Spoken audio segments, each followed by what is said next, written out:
Bismillahirrahmanirrahim. Assalamualaikum warahmatullahi wabarakatuh. Alhamdulillahilladzi ja'ala shahr Ramadan alladzi unzila fihi al-Qur'an hudan lin-nasi wa bayyinatin minal huda wal furqan. Wassalatu wassalamu ala asrafil anam wa ala alihi wa ashabihi al-kiram, amma ba'd. Rabbi israh li sadri wa yassir li amri wahlul 'uqdatam min lisani yafqahu qawli. Hadirin wal hadirat jamaah tarawih yang insyaallah dirahmati Allah Subhanahu wa taala. Ramadan ini adalah bulan yang istimewa. Saya katakan istimewa karena biasanya kalau di luar bulan Ramadan ia sepi.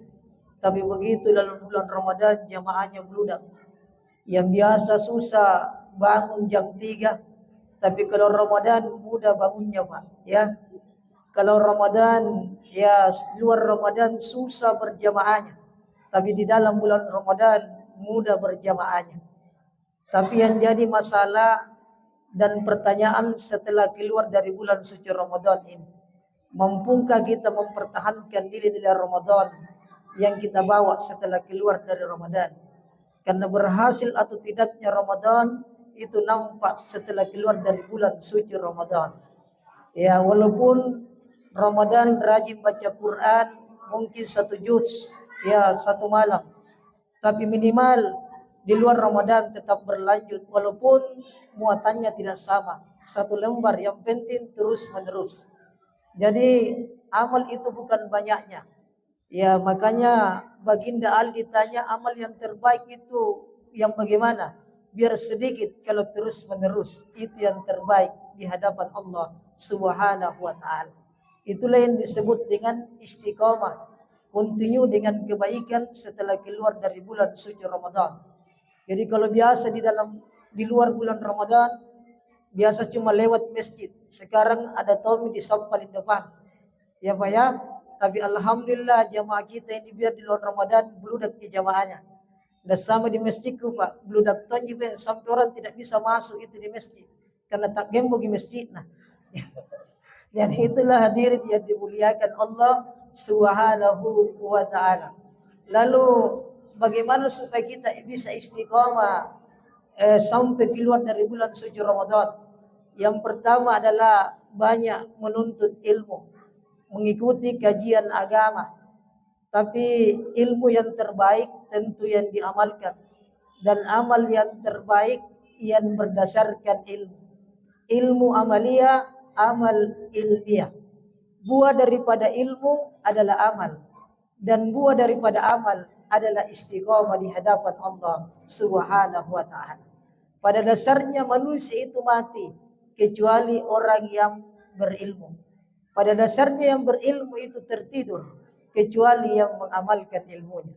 Dan pada dasarnya yang mengamalkan ilmunya itu tertipu kecuali yang ikhlas di hadapan Allah Subhanahu wa taala. Dan yang ikhlas pun merugi kecuali yang istiqamah di hadapan Allah Subhanahu wa taala. Maka Nabi ditanya, amal apa yang terbaik ya Rasulullah? Amantu billah summa istaqim. Beriman kepada Allah dan istiqamah dalam menjalani hidup ini, Pak ya. Itu yang berat, yang meramadankan setelah keluar dari bulan suci Ramadan. Maka salah satu bentuk supaya bisa istiqamah banyak mengikuti kajian-kajian agama. Taklim yang ada di majelis di masjid kita ini hadiri majelis ilmu. Karena Nabi katakan man akhraja fi talabil ilmi, siapa yang keluar dari rumahnya mendengarkan pesan-pesan agama, fa huwa fi sabilillah, sama dengan orang yang berjihad di jalan Allah Subhanahu wa taala. Sampai kapan dihitung? Hatta yarji'a, sampai ibu bapak pulang ke rumahnya. Mati tak sampai di rumah, syahid di hadapan Allah Subhanahu wa taala. Jadi menghadiri majelis ilmu itu luar biasa pahalanya di sisi Allah Subhanahu wa taala. Makanya orang-orang berilmu itu diangkat derajatnya oleh Allah. Yarfa'ullahu alladhina amanu minkum walladzina utul ilma darajat.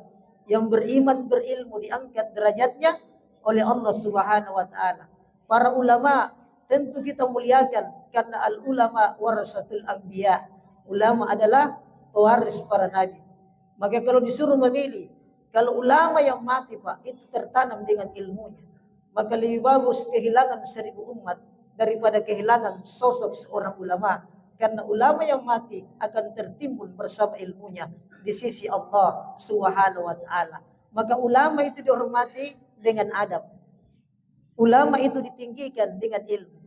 Ulama itu didahulukan karena pandai dalam urusan agama. Tapi dahulukan adab daripada ilmu. Betul tidak Pak ya? Kadang-kadang orang sudah tinggi ilmunya tapi tidak tahu adab. Itu yang bahaya ya Pak ya. Makanya ulama-ulama dulu itu para imam besar, Imam Syafi'i, dia buka kitab saja Pak, itu perlahan, tidak sampai bunyi bukanya. Begitupun tutup, gemetar kakinya kalau di hadapan gurunya. Bahkan ya Ibnu Abbas itu untuk bertanya saja rela menunggu lama-lama di depan pintu gurunya hanya untuk sebuah persoalan.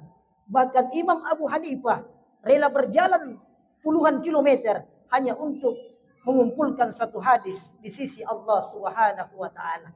Maka ulama-ulama ditinggikan karena ilmunya. Jadi patabet tongki punane ulama ta. Toh?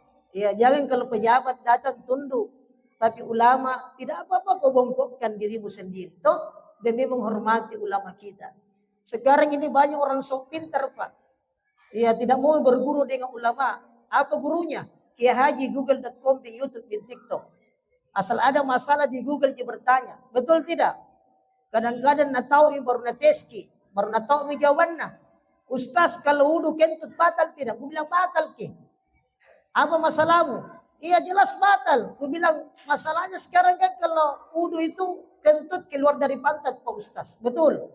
Kenapa bukan pantat yang dikasih air wudu Ustaz? Muka, tangan, kaki, kepala. Masuk ke di akalku. Aku kasih jalan tuh akalku. Anak muda.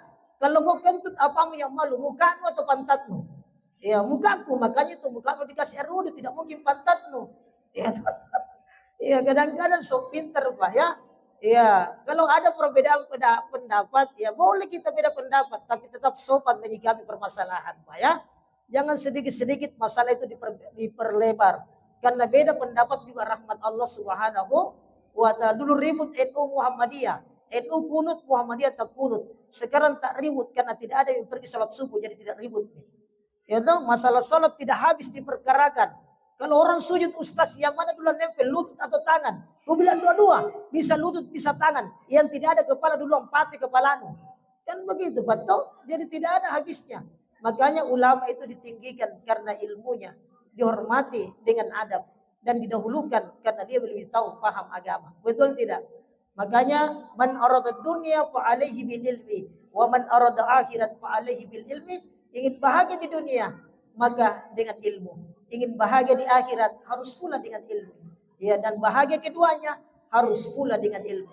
Dan saya kira orang-orang yang punya ilmu, yang paham agama itu dimuliakan kita. Di mana-mana saya bukan ulama penceramah biasa aja, kalau ceramah selalu dimuliakan Pak. Di mana-mana masjid yang kukunjungi sudah ada di tempatnya Ustaz, tak tulis penceramah. Tidak boleh kuambil. Betul tidak Pak? Imam masjid tidak boleh tahu, ada memang di tempatnya di situ. Luar biasa Pak. Kita selalu dimuliakan. Diundang pejabat atau bukan pejabat, kalau kita diundang selalu kita mulia. Selalu duduknya di sisinya. Terakhir saya diundang sama Pak Wali Kota. Alhamdulillah saya malah duduk di sampingnya Pak Wali Pak. Pak Camat, Pak Lurah di belakangku sedikit berarti kulaci ke Pak Camat. Pak Camat saja kulaci apalagi Lurah aja. RW, RT, bela kocoy. Begitu sambutan dimulai, Ustaz duluan disebut namanya. Yang terhormat Bapak Al-Mukarram, bukan almarhum belum Pak mati. Dosa kalau bukan Ustaz duluan. Jabatan pasti kita tinggalkan. Tapi nasihat ulama kiai Ustaz akan selalu dikenang sepanjang masa. Selesai ceramah, saya salaman sama Pak Wali. Tadi Pak Wali, itu Pak Wali tunduk di depanku. Nggak pernah tunduk, lebih tinggi daripada saya. Ya toh? Jadi yang pertama Pak, ya tuntut ilmu, ikuti kajian-kajian. Ya. Yang kedua kalau mau istiqamah harus tahu tujuan hidup kita. Apa sebenarnya tujuan hidup kita ini? Wa ma khalaqtul jinna wal ins illa liya'budun. Tidaklah kamu diciptakan jin dan manusia kecuali untuk beribadah di hadapan Allah Subhanahu wa taala. Pendeknya manusia itu kalau tidak tahu tujuan hidupnya bisa fatal Pak. Ya toh? Bisa out of control, bisa di luar kendali. Ya. Mereka tidak meyakini bahwa ada hidup setelah mati, ada akhirat setelah dunia. Yang berpaham seperti ini fatal akibatnya. Betul tidak Pak ya? Ya, selalu persoalan-persoalan dunia jangan campurkan dengan persoalan agama. Sulit Pak. Ada orang mengatakan ini bisnis Ustaz, jangan masuki ranah agama. Tidak boleh tidak dimasuki dengan agama. Kamu pedagang tidak ada agama yang masuk, kok bisa paluka. Tidak jujur dalam timbangan. Timbangan jujur, timbangan Ustaz. Sejak kapan Ustaz dilantik jadi timbangan? Kan begitu Pak. Jadi pendeknya kalau tidak tahu tujuan hidupnya itu bahaya. Ya, bahwa kita ini hidup ini perjalanan yang panjang Pak. Ya, ada start, ada finish. Semua orang masuk finish, tapi tidak semua menjadi juara. Ada yang husnul khotimah, ada yang su'ul khotimah. Betul tidak Pak ya? Harus tahu tujuan hidupnya. Bahwa ada mulai dari alamur ruh, hidup perjalanan yang panjang. Sudah ruh, ya, masuk ditiup ke dalam alam rohim. Sudah alam rohim, alam nyata, alam syahada. Inilah yang disebut penjara bagi kita Pak. Dunia itu penjara. Banyak onak, banyak durinya, banyak ujiannya, banyak masalah. Ya, masalah rumah tangga, masalah anak, masalah pengurus masjid, masalah. Betul tidak? Ya, masalah kenakalan remaja, masalah bisnis. Tapi sebaik-baik masalah, jangan lari dari masalah. Apalagi kau lari ke pegadaian mengatasi masalah tanpa masalah. Karena dunia ini penuh dengan masalah. Cuma bagaimana menyikapi masalah itu. Karena masalah itu masa mengenal Allah Subhanahu wa Ta'ala. Semakin banyak masalah Pak, berarti Allah senangki karena masih ditegurki. Kalau manusia itu nanti dikasih masalah baru sadar. Kalau tidak dikasih masalah terlena Pak. Betul tidak? Merasa tidak ada masalah. Ya, terlena dengan dunia. Kayak layangan yang diolor, dia nikmati. Ya, nanti dia tersandung di pohon baru dia sadar. Betul tidak? Ya, jadi dunia ini penjara. Sudah alam dunia ada namanya alam kubur. Sudah alam kubur hari kiamat dibangkitkan dari kubur. Ya, kemudian ya alam untuk berkumpul, alam hari pertimbangan amal, perhitungan amal, hari penerimaan syafaat. Kemudian hari meniti siratal mustaqim, ya, cuma 2 kecamatan kalau bukan surga neraka. Ya. Jadi itulah yang perlu kita pertimbangkan ya. Ingat tujuan akhir kita. Yang ketiga, lingkungan kita harus yang islami. Ciptakan lingkungan yang baik. Bergaul dengan orang-orang yang soleh. Betul tidak Pak ya? Itu mempengaruhi watak kita juga, perilaku kita dalam hidup ini. Karena anak generasi hancur. Karena jauh dari pemahaman agama. Lingkungan yang tidak baik menciptakan ya karakter yang tidak baik bagi anak-anak kita juga Pak. Betul tidak? Coba sekarang ya, anak-anak generasi kita diserang 3 F Pak. F pertama fashion. Pakaian Pak. Ya tuh, lihat pakaian anak gadis 18 tahun umurnya. Pakaiannya siapa nak pakai? Pakaiannya adik dia 8 tahun. Bagaimana tidak tercapai? Ya tuh, kemudian food, makanan. Food sekarang anak-anak itu milenial gengsi Pak, makanan-makanan kampung. Betul tidak? Tidak mau rokok-rokok unti, cendolo, ya, abang, apalagi Pak, serot-serot, banan-banan, tidak ada. Yang dibilang modern kalau bahasa Inggris itu makanan Pak, Kentucky, ya, Pizza Hut, hamburger. Kalau mau kasih modern itu makanan, kasih Tommy bahasa Inggris, nah modern. Betul tidak Pak? Kalau rokok-rokok unti, sigaret banana. Kalau bisa ngefek, banana press. Ya, kalau bisa hijau, greens banana. Sekarang ini makanan unik-unik Pak. Ada nasi goreng gila, kumila gila lalo ko tolong. Ya, mie kering, baru nakas jikua. Berarti bukan mie kering. Ada jikua. Betul tidak Pak ya? Ya inilah Pak ya, merusak food. Apalagi fun, hiburan. Terutama itu HP. HTM itu setan paling besar sekarang. Betul tidak? Anak generasi hancur gara-gara HP. Mulai dari bangun tidur sampai tidur kembali HP terus. Tidur dia mami dilihat sama HP-nya. Ya, tetangga bertengkar bukan karena kompor yang panas. Tapi ceknya ibu-ibu yang salah paham gara-gara uang arisan. Rumah tangga juga hancur gara-gara HP. Adanya pelakor perebut laki orang gara-gara handphone. Adanya kalkulator kelakuan laki-laki kotor gara-gara handphone. Dari mana datangnya cinta? Dari Facebook turun ke WA. Dari mana datangnya kecewa setelah melihat tanjaku berbeda? Jadi HP itu dunia tipu-tipu, yang dipoto orang Papua, yang muncul orang Korea. Pokoknya kalau ibu sudah mengedit foto, jangankan jerawat tak nampak, dosa pun tak nampak. Nampak di Facebook, kinclong betul, cetar betul. Sekalian aslinya muntaber, yang mundur tanpa berita. Maka mari kita berlindung dari handphone yang terkutuk. A'udzubillahi minal handphonir rajim. Jadi hati-hati ya, bergaulah dengan orang-orang yang soleh. Kalau dia selalu sholat, pasti kita akan keciprat dengan gaya hidupnya.